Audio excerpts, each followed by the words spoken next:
evening, ghouls and fiends. Welcome once again to another edition of the Ministry of Horror podcast. I'm your host, Tez. We are back recording. Not a live show this week. We did a couple of live shows. Did a 90 Slay Fiance live edition on the last show, which was a lot of fun. Now, what wasn't so much fun was going through the editing process and seeing... Not necessarily seeing, hearing the audio. It's a work in progress, so apologies if you found it difficult with the echoes. Essentially, we had my microphone, and we also had a clip-on mic for Victoria, because previously we've just used this microphone. Not entirely sure what I just knocked over. Previously, we've just used this microphone, and moving it around was just not ideal. The sound wasn't great. So we thought we'd try a two mic setup, and the problem with that is you would get both sets of voices coming through on both mics, but because one would be closer to one's mouth than the other, it would create an echo effect, as far as I kind of could deduce from it. So unfortunately, the audio for the second section wasn't great, but we will work on these things because I had a hell of a lot of fun doing 90 Slay Fiance live with Victoria. The next show will be back onto Patreon as an exclusive, be recorded. We haven't confirmed yet what film it'll be, but I'm going to try and find a classic horror film that Victoria might like, because the ones that I've selected so far of classics of the genre I know she hasn't seen, she has not been fond of. So we've got some work to do. I've got some homework to do for her homework. Outside of that, I haven't done that much horror gaming. The other night, I thought to myself, you know what? I'm gonna jump back into Silent Hill 2, the remake on PlayStation, especially with the news of the Silent Hill first game finally getting a proper remake from Blooper Team. Very, very, very excited about that. I haven't done it yet. I might have a go this evening. It's been a productive day again, so I'm gonna have some downtime. Outside of that, I've just been really trying to get some of the TikToks for Ministry of Horror across onto YouTube Shorts. I've not really ever looked into YouTube Shorts, but I have heard that's kind of a good area to look to build a brand. So if you haven't already, you're maybe listening to this, check out Ministry of Horror. You'll see the logo on YouTube, and shorts are now going on there kind of daily, as and when I can. And outside of that, I finally got around to using our honeymoon camera to actually use it a little bit more, and did a little promo for my bookkeeping company, T.S. Eliot Bookkeeping. So if you have any accountancy needs in the UK, get in contact with me. Go to www.tseliot.co.uk, and we can have a discussion, sort you out with a competitive quote. That's the shameless pluggings done there for the time being. Twitch.tv/Tezius, TEZZIUS. Haven't done any gaming streaming. It's just been kind of busy. We will see what we can do. Be sure to give a sub if you can, of course. But be sure also to give it a follow. Just, it's been kind of hanging around at one particular number for a little while now. We need to push forward, I think, as and when. But obviously, I need to stream a little bit more often. The other big news, alluded to it on the previous show, but we've now recorded the very first edition of the new podcast that I'm doing with my former co-host from the Ministry of Slam days, Lawrence. We've got a new podcast coming out very soon called Nothing But a Good Podcast. It's kind of like a companion piece to the Nothing But a Good Time show that Lawrence has put together with a number of very talented musicians. So be sure to follow that on all of the socials.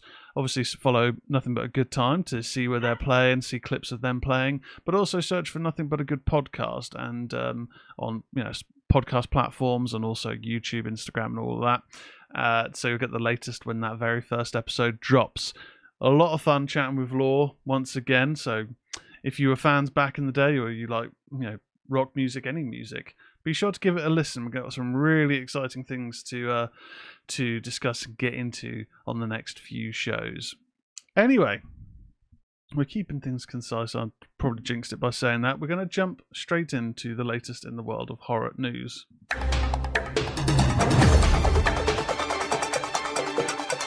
This is the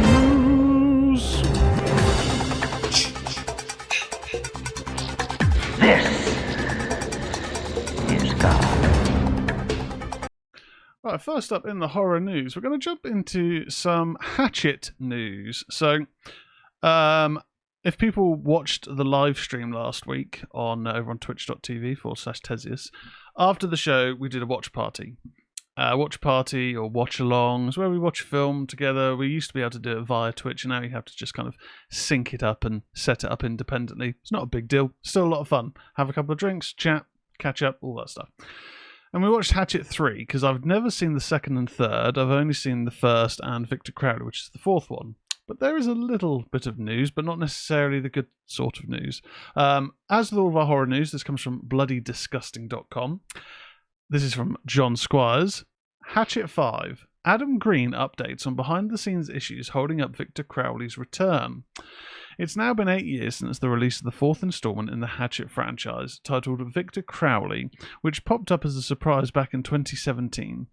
The character hasn't been heard from since, leaving many fans to wonder if the fourth film was Crowley's last. Franchise creator Adam Green, who directed all but one installment in the slasher saga, is next directing a shark-themed survival movie titled The Ascent, which will mark Green's return to the director's chair for the first time since Victor Crowley back in 2017. In the meantime, he provides an update on Hatchet's future in a new chat of podcast Talks from the Crypt. It's always a possibility. I can't get into all of the minutiae because it would take up 6 more hours, but the long story short is, once we can make the movie with different entities behind the scenes at the top level, then I'll be interested in doing Hatchet 5, Green explains. But things need to change. That's probably enough. People can make of that what they want. Green continues, the creative team is still very much a happy family and would love to do it, but we need to be under new management. Maybe that's the best way to put it. The diplomatic way to put it. I think the old management knows at this point. I'm not kidding when I keep saying I'm not going to do it. So we'll see what happens. You can listen to Talks from the Crypt's full interview with Adam Green online now. A throwback to the gory slashers of the 80s, the original Hatchet was released in 2006 with horror legend Kane Hodder playing Bayou Butcher, Victor Crowley in all 4 movies so far. Okay, so the Hatchet films are... I haven't seen the second one, but the Hatchet films are dumb, gory fun. It's kind of, I guess, almost like a bit of a gorehound stopgap between the classic slashers of the 80s, with the gore, let's say, of like, Italian horror, like demons, that sort of thing. But a gap between that and then... I guess probably Art the Clown in Terrifier, where people associate obviously Art the Clown with ridiculous over-the-top gore and ripping and tearing violence. It's that gap in the market, because I guess really in the 90s, early 2000s, you didn't really see that much. That probably was out there, to be fair, but it was a lot more on the low-budget, under-the-radar scale, I would think, of horrors with over-the-top gore and violence, like I'm talking limbs being torn off, heads being ripped open, things like that. Inhuman strength violence. And the first Hatchet, it is over-the-top violence and gore. There's a little bit of a story there. You've got some decent names involved of horror names that are synonymous with the genre from classics in the 80s and 90s, so on and so forth. But they're okay. Again, haven't seen all of them. But yeah, it's interesting to know that there's issues at the top. The reason why we haven't had another one is due to management issues. And it kind of sounds like they want him to do it, but he has explained he won't because of said issues. So obviously it has to be fairly vague. You don't want to get into a libel sort of situation, but... yeah, I think in a world where Art the Clown has kind of brought that level of insane gore violence to the mainstream, to an extent, it'd be a good time for Hatchet to kind of get rediscovered by a whole new fan base. Next up, now I haven't watched this because I just want to watch the film, but there is a new trailer for Weapons. A lot of people die in a lot of really weird ways on August 8th. Comes from John Squires. Are you watching? Warner Brothers is getting set to release Zach Cregger's new horror movie Weapons later this summer, and the brand new official trailer has arrived. The new Weapons trailer was premiered at the tail end of a creepy live stream this afternoon, with a child's voice introducing a whole bunch of brand new footage from the movie. This is a true story that happened right here in my town. A lot of people die in a lot of really weird ways in the story, and you're not going to find it in the newspaper. Brand new trailers available now. It's a fun movie, Craig recently told Empire Online. It's funny, it's scary, it's inviting. It's not a grim, morose slog, and yet the story it tells is really fucked up. The filmmaker also teases that Weapons is a lot bigger and weirder than Barbarian. In Weapons, when all but one child from the same class mysteriously vanish on the same night at exactly the same time, a community is left questioning who or what is behind their disappearance. You can dive deep into the mystery on maybrookmissing.com. The cast for Craig's new film includes Josh Brolin, Julia Garner, Alden Ehrenreich, Benedict Wong, Amy Madigan, Austin Abrams, and Carey Christopher. New Line Cinema presents a subconscious Vertigo Entertainment Boulder Light Pictures production, a Zach Cregger film, Weapons. It will be distributed by Warner Brothers Pictures and released in theatres and IMAX nationwide on August 8th, 2025, and internationally in August. Yeah, so just the whole general setup, creepy as anything. The first trailer I felt was enough to kind of show, okay, there's definitely something supernatural going on here. These kids do seem to return, but changed. Are they causing these horrific acts of violence, or is there something else going on there? Is it like a Pied Piper situation? Not sure. So I haven't watched the new trailer. I've seen the still images of Benedict Wong and another character whose head's gone through a door. And for me, I'm like, I want to take the long legs, the barbarian approach. I don't want to know anymore. I don't want to see anymore. I just want to watch the film, which I think is really, really, really exciting. So, but if you do want to see more, there is a new trailer available online now. Now, a film that I've got no interest in watching, but I probably will as part of doing this show, The Strangers Chapter 2. Trailer is now online. Chapter 1's final girl returns for Halloween 2 style sequel. It's another John Squires write-up. Just over 1 year after The Strangers Chapter 1 kickstarted a new trilogy of terror tales, Lionsgate is getting set to unleash The Strangers Chapter 2 in theatres on September 26th. The official trailer for Strangers Chapter 2 is online, which takes a Halloween 2 style approach by continuing the survival story of Madeline Petch's final girl, Maya. And much like Halloween 2, this Chapter 2 is also set inside a hospital.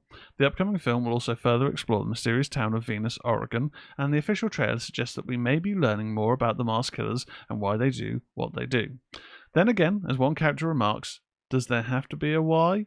That's been the MO of The Strangers from the beginning, with the lack of a motive exemplifying the chilling pointlessness of the horror on display in Brian Bottine's terrifying original movie. Rennie Harlin, Nightmare on Elm Street 4, The Dream Master, and Deep Blue Sea directed both Chapter 1 and 2, as well as the upcoming The Strangers Chapter 3. Here's the official synopsis. The Strangers are back, more brutal and relentless than ever. When they learn that one of their victims, Maya, is still alive, they return to finish what they've started. With nowhere to run and no one to trust, Maya must survive another horrific chapter of terror as the Strangers, driven by a senseless, unceasing purpose, pursue her, more than willing to kill anyone who stands in their way. Gabriel Basso and Emma Horvath also star in The Strangers Chapter 2. Alan R. Cohen and Alan Friedman wrote the sequel's screenplay, with producers including Courtney Solomon, Mark Canton, Christopher Milburn, Gary Raskin, Alistair Burlingham, and Charlie Dombeck. So, the original Strangers, fine, decent, okay setup, some good jump moments, but that was kind of it. It was very much a 7 out of 10 for me. I watched it, I thought it was okay. The Strangers Pray at Night, I watched, starring Christina Hendricks, and that was alright. I mean, it very much, obviously didn't have so much of the mystique as the first film, but also didn't really give anything away about the strangers involved. It was more of a case of a new family are now come a cropper after running into the strangers. Fair dues, whatever. But The Strangers Chapter 1 was wank. The acting wasn't great. The story was pretty threadbare. There were some quite dumb moments in the film, which is saying a lot for some, slasher horror films, which I usually love. But it was it sucked as far as I'm concerned. Also, the setup, we knew going into it as part of a new trilogy, and they exemplified that with the ending being very much a oh my god, we've got another film coming, great, I'm so excited. Bullshit. No, I'm not. It was crap. So Strangers Chapter 2, I haven't seen the trailer. I can't imagine it's suddenly going to make me hyped to watch. It's very unlikely, right? Very unlikely. Next up, a drifter is haunted by her former cult leader in So Fades the Night clip, exclusive to Blood Disgusting. Alex DiVincenzo writes, a former cult member is haunted by her erstwhile leader in an exclusive clip from So Fades the Light. Praised by Bird Box author Josh Malerman for its chilling full-circle showdown, the film hits digital on June 24th from Gravitas Ventures. Rob Kusinu and Chris Rossick of the filmmaking collective Get Super Rad direct from a script by Kusinu. Right-wing extremism is terrifying, not just because of what it does in the moment, but because of the long-term damage it does. So Fades the Light drops you into that aftermath. It's about facing hard truths and finding your way back to yourself. Get Super Rad told Bloody Disgusting. A lot of people who fall into extremist spaces are isolated and vulnerable. They're promised safety by people who claim to have all the answers, but end up losing their voice and identity in the process. This film explores what it looks like to rebuild, to carry the shame of who you used to be, and still believe you're worthy of a full life. They continue, we made this on a tiny budget with a small crew and a lot of heart, friends, and favours. Influenced by films like Paris, Texas, and Wendy and Lucy, and grounded in real-world research on far-right leaders, we wanted it to feel honest and raw. We also worked closely with our cast, shaping the script to fit their voices so the story could breathe and feel real. Collaboration is what brought this film to life. As a girl, Sun was a godchild worshipped by a cult of violent religious extremists. Her life in the cult ended as the police stormed their compound and exchanged fire with a gun-toting flock of men, women, and children. Many faced a bloody end while the reverend leader was whisked off to prison. 15 years later, Sun is now living like a drifter, disconnected from the world in her ramshackle van, her only constant. In an attempt to confront the trauma of her youth, she decides to travel back to the compound where it all happened. What Sun doesn't know is that the Reverend is freshly out of prison, also on his way back home. Okay, I mean, none of the trailers are available in the UK to watch, but it does sound like there's a bit more of a drama element there. Okay. Yeah, there we go. And then finally in the news, I told you we're keeping this lean. Keeping this a lean show. Director Demian Rugner reveals When Evil Lurks sequel is in development. Megan Navarro writes. Writer-director Demian Rugner's gnarly possession horror movie, When Evil Lurks, ended on a somber note that left the door ajar for continuation. The filmmaker recently revealed that he's not done yet. A sequel is already in development. Rugner recently appeared on an episode of La Broma Infinita from the Argentine streaming channel Gelantina, where he spoke about filming When Evil Lurks and the status of its sequel. The horror filmmaker tells the hosts, roughly translated, that we have part 2 written, yes, and we are just waiting for the funding to come through. We have to make some script modifications to make it perfect, but the studio that wants to make it is already there. While Rugner doesn't mention which studio is ready to produce, it's worth noting that Shudder was behind the first film, co-producing with Aramos Cine and Machacho Films. Even better is that Rugner noting the script is near completion means that we're one step closer to production. The script is also key to Rugner's brand of horror. The director previously told Bloody Disgusting, it's not easy to scare without a script that makes scares. The problem is when you have a script that really does not scare you. You use the jump scare all the time. I guess to make a script in which you don't know what is going to happen in 2 minutes with this character, in 2 minutes with this element, give me the chance to kick you at any time. And you are not prepared for that. If I make a script that you can't anticipate what happened or where I'm going, you won't feel protected because you recognize where I'm going. That's why I'm making movies for horror fans, not for the wider audience. In When Evil Lurks, a pair of brothers find a mutilated corpse near their property and convene with the locals to suss it out. They soon learn that the odd happenings in their village are the cause of a spirit that's found its way into a local man, waiting for the proper protocols to rid his body of the festering demon. An escape attempt ensues as the film keeps its protagonists on edge, racing against imminent danger to shake the spirit's relentless clutches. Ezekiel Rodriguez, Demian Salomon, and Virginia Garofalo star. Okay, we watched When Evil Lurks back when it released on Shudder. Holy shit, that is an intense film. It is disturbing, it's scary, it's unnerving. It has moments where you just think, I can't believe they've just done that. And then half an hour later, you have another scene where you just think, okay, what's happening here? Oh shit. Oh, okay. Someone's head is being eaten out of like it's a popcorn bucket. Like brain is being picked out like popcorn. Fucked up. Those are some of the moments that stand out. But when you actually think about the film, there's quite a lot of instances that just have you on edge and just have you thinking, oh, okay, just that we need to remove this tension because it's just it basically just doesn't really let up.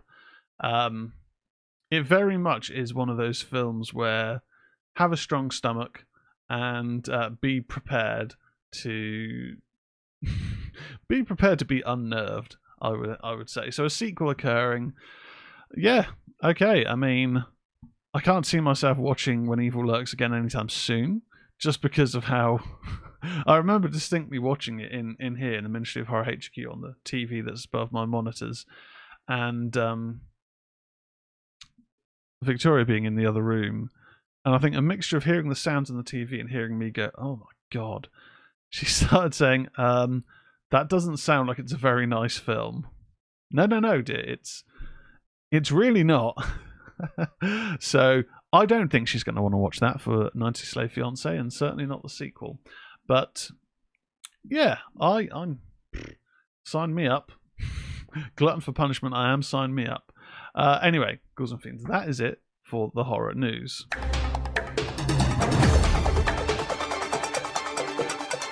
That was the news. You hang up on me again, I'll cut you like a fish, understand? Oh, I always do that. Now it's time for reviews.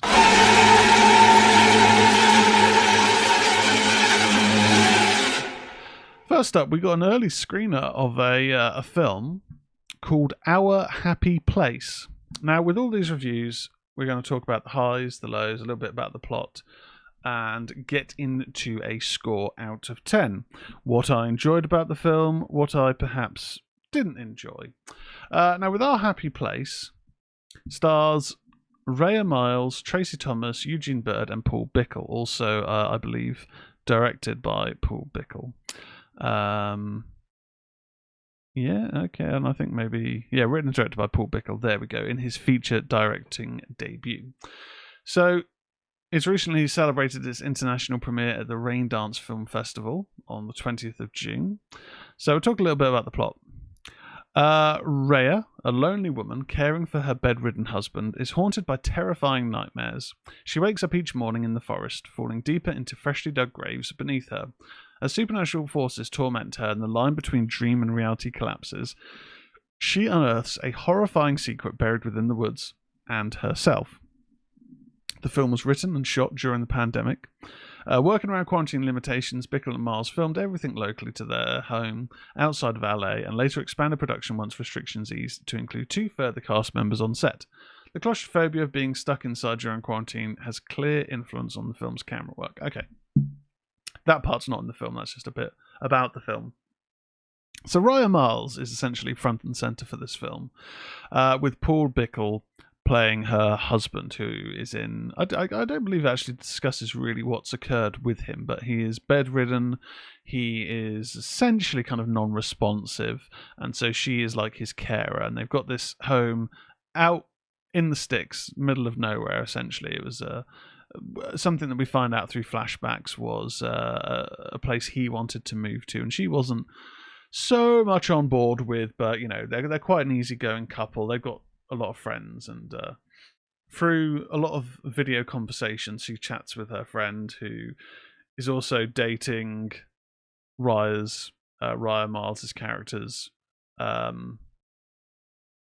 boss. It's a weird little dynamic that there is there, but she has these discussions with the outside world, but essentially is very isolated in what she's doing in caring for her husband. But each morning she is waking up in the woods, and sometimes in freshly dug graves, there's a deeper and deeper in different locations. And it's almost as if something at night time is directing her there. There's this ghostly presence going on throughout the house. There's also a lot of symbolism with axes hanging and rotating in different areas. It's done practically quite nicely. It doesn't look too cheesy. It doesn't look too cheap. Now, the elephant in the room here is we have talked before about not my feelings on films that were made during the pandemic, because that feels as though it might sound as though I didn't want any films to be made during the pandemic. It's quite the opposite. I mean, my film Devil in the Woods, the last few shoot days were during the pandemic when restrictions lifted and you could meet people, but again, it weren't fully lifted. You know, you had to keep numbers down and be outdoors. So it really hampered what we were able to do, but we still did it. And so I'm never going to say shouldn't make a film during the pandemic because of how the films can be. But I would say the pacing of this is a little bit difficult, and that is probably because, again, we are focusing on two characters predominantly, one of which is essentially catatonic in some, bedridden, non-verbal position. And so we are then focusing on one character and their movements. They're not really talking to themselves there often. They don't talk to him that often. So we're relying on Raya's facial expressions along with her discussions on webcam with her friend. And that works to an extent. I think the acting is pretty decent in this. I do think as the story begins to unfold later on, it does unfold quite nicely. It's not super surprising. You can sort of see where things are going. But it is a nice development with a nice bit of a twist on the ending there. I think did work quite effectively, and it does sort of set up as to could the things that were occurring still be occurring without going too much into spoiler territory. So really, I think in terms of giving this a score, I think a fair score is a 6 out of 10. It's only really the pacing, which I think it's not as if it's a long film. It's about an hour 20, I believe, hour 21. But because you are focusing solely for large chunks on one character and one character's movements in a house, very occasionally in the woods, it can drag a little bit. I would say, in all honesty. But that being said, it's a competent debut from Paul Bickle, and interested to see what he does next. 6 out of 10. And then finally for the reviews, I rented on Amazon Prime for... I don't think I rented it, actually. I think I bought it because it was available to buy for £2. And I was looking for something new to watch. It Feeds. Hadn't heard anything about this film before, not even on my radar. But It Feeds, written and directed by Chad Archibald, starring Ashley Greene, Ellie O'Brien and Shawn Ashmore. After a young girl bursts into their home, psychiatry practice, claiming an entity is feeding on her, Jordan and her clairvoyant mother must find a way to stop the force before the girl is taken completely. Probably can hear the dogs downstairs. I don't know if that's done anything. So yeah, stars Ashley Greene, Ellie O'Brien and Shawn Ashmore. So I'm familiar with Ashley Greene and Shawn Ashmore, but I'd never heard of this film. Chad Archibald, I don't think I'm familiar with. Vicious Fun produced Vicious Fun, which is pretty good. Producer on The Oak Room, The Heretics, and I'll Take Your Dead. I'm not familiar with any of those. Also produced Death Valley, which I feel like I may have seen. Not too sure, but it's done a lot of production work, and also produced on It Feeds. I think someone's at the front door. Could well be Victoria. So we'll leave it. Okay, so this doesn't have a Wikipedia page, so all I've got is the little blurb there. But the film opens with this supernatural occurrence going on, where Ashley Greene, psychiatrist, is essentially in the mind of a patient. She has this, I guess, like a bit of a clairvoyant ability to touch someone's head and go into their head to look at what is the cause for whatever the issue is, the pain. So someone has this recurring nightmare or repressed memory of them in a cage with this abusive individual. And she will confront that and does get, injured during these confrontations, but she'll be able to confront it to either maybe dispel this entity, whether it be an entity, or to provide this information maybe to the police to say, right, there's potentially a crime has been committed by an individual who has these sorts of connections based on the environment they're in. But while during this young girl runs in panicky because there is an entity, something straight out of, I don't know what you'd say, maybe like an Insidious type world, or like I'm trying to think what this being looks like, and it's in my head, but I can't think of the exact name of the film or the property that it kind of looks similar to. But it's got this disheveled, oily black features with like skeletal fangs and just a horrible looking witch type entity that has attached itself to this girl and is basically feeding off of her life force, leaving marks on her. But her father runs in, Sean Ashmore, who's like, no, just, don't need to waste your time. There's nothing going wrong here. It's fine. Just, leave us be. There's no problem. But the daughter of Ashley Greene's character, who works with her, doesn't think that this is right. Thinks that we shouldn't just let this go. We should look to help this girl. She's clearly in pain. She's clearly dealing with some sort of issue here, while Ashley Greene's Cynthia sees this entity with her supernatural type abilities and thinks, I don't want anything to do with this, because this looks like an absolutely evil entity.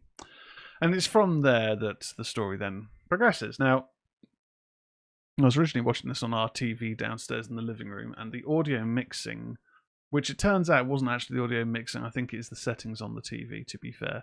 But initially it was really, really distracting to watch because the dialogue was so quiet, the music was so loud, but to an extreme. Like, if you think of TV volume as going from 0 to 100, during the dialogue scenes I'd have the volume around about 11, maybe 15. No, not the dialogue scenes. During the music scenes and the stings, I'd have the volume at 11 or 15. During the dialogue, I'd have to have it like 40. So when you then have dialogue chatting away, blah, blah, blah, blah, blah, and then all of a sudden a sting of music coming in, it would just blow your eardrums. I then found, watching it on my iPad, the audio was fine, so it really was a TV issue. But it's surprising to me that this film has flown under the radar, because it's got a decent cast, good production values, the story goes into some pretty dark places, pacing works quite well. There's nothing really out of place with this. So I don't really understand why it's just kind of flown completely under the radar. It's had the sort of release that you'd expect for a cheap straight-to-DVD film. I mean, I'm not necessarily saying that this would have had a cinematic run, but I would have thought maybe there'd have been some buzz about it, it coming to home video. I mean, maybe we've talked about it in the news and I've just forgotten, but it doesn't stand out to me. I mean, the production qualities, the visuals sort of look like a mix between, The Conjuring, Insidious, maybe a little bit of Strange Things, but not really too much on that. I think it's pretty good, actually. Not amazing, but I liked the story progression in it. I liked the path it took. It didn't take your typical route in terms of the character development and the story. It took some nice turns along the way. So if it is still available on Prime at £2 to buy, I mean, you can't really go wrong for that price, I don't think. 7 out of 10 for It Feeds. It's definitely one that I'd recommend checking out. So that is it for another edition of the Ministry of Horror. Be sure to follow on all platforms: Instagram, TikTok, YouTube, of course, Facebook. Ministry of Horror, search for it all on there. Like, share, subscribe. Really, let's help kind of build this up. Twitch, twitch.tv/Tezius, Tezzlius. That's where the live streams occur, whether it's gaming streams, the odd live show. Check those out. There's the VOD library on there as well. You can watch things if you aren't able to watch it live at the time. We have a Patreon. Patreon.com/Ministry of Horror. That is where the show goes out 48 hours before traditional platforms like YouTube and Spotify, Apple Podcasts, and also Amazon Podcasts and all that. Amazon Music, I should say. We also do blogs on there. We also have 90 Slay Fiance. It goes out on there exclusively, except for the most recent one, which was a live show. So be sure to check all those out. And yeah, thank you very much for watching and listening again. I'll catch you later.